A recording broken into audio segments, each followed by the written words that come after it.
गांव यारो देरो के कदीम कब्रिस्तान के पास से वारा लाड़काना के नए तामीर होने वाले रोड पर बनने वाले महकमा रोड्स की जानिब से मंजूर शुदा नए पुल के जारी काम को महकमा इरिगेशन, महकमा अनहार के SDO की जानिब से मुबैना तौर पर बंद कराने और देहातियों को धमकियां देने वाले अमल के खिलाफ गाँव यारो देरो, फूरो लाखा, पीर जो कोट समेत दीगर देहातों के रिहायशियों ने एहतजाजी मुजाहरा किया है।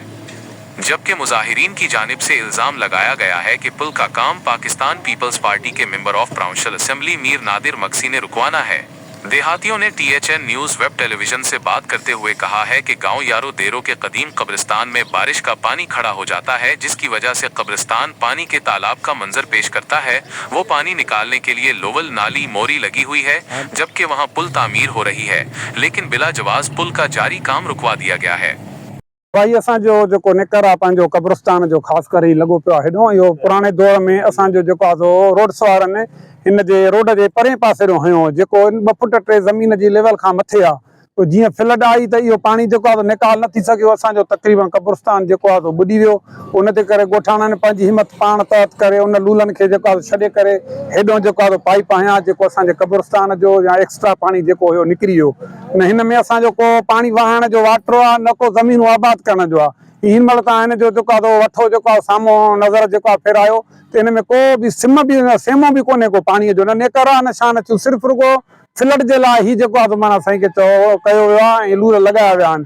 जेको मेन असांजे 10 तक़रीबन 12 ॻोठनि जो असांजे वॻा यार देरे खां वठी जाफराणी, कंबरकोट, बेदाणी ऐं ख़ुदा बख़्श मुगेरी जेको आहे फोरू लाखा, 12 बुलेदी, 7 8 10 ॻोठनि जो कब्रिस्तान आहे जेको आहे पोइ सिम ऐं हिन ते नज़र थी थो वञे।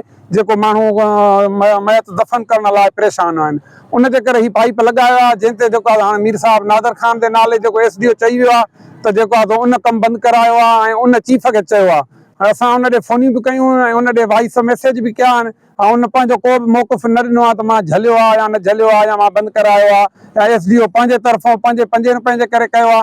असांजी इहा गुज़ारिश आहे आला हुकाम खे त इन जो फौरन नोटिस वठी इन ते जेको आहे माना असांखे चयो अमल दरामद करे असांजी इहा बेचैनी ख़तमु कई वञे। असांखे ॿुधायो वियो आहे त मीर नादर ख़ान मक्सीअ जेको आहे चीफ खे फ़ोन कई आहे। SDO साहिबु हिते आयो आहे। SDO साहिबु हिते तमामु ग़लति लफ़्ज़नि में माण्हुनि सां पेश आयो आहे, तमामु तकलीफ़ थी आहे ऐं हिन ॻोठाणनि जी 2 ॻोठाणा फुरलाका, पीरकोट, यारे देरो, इन्हनि सभिनी खे तमामु तकलीफ़ पहुती आहे असांजे MPA जे इन चवण तां।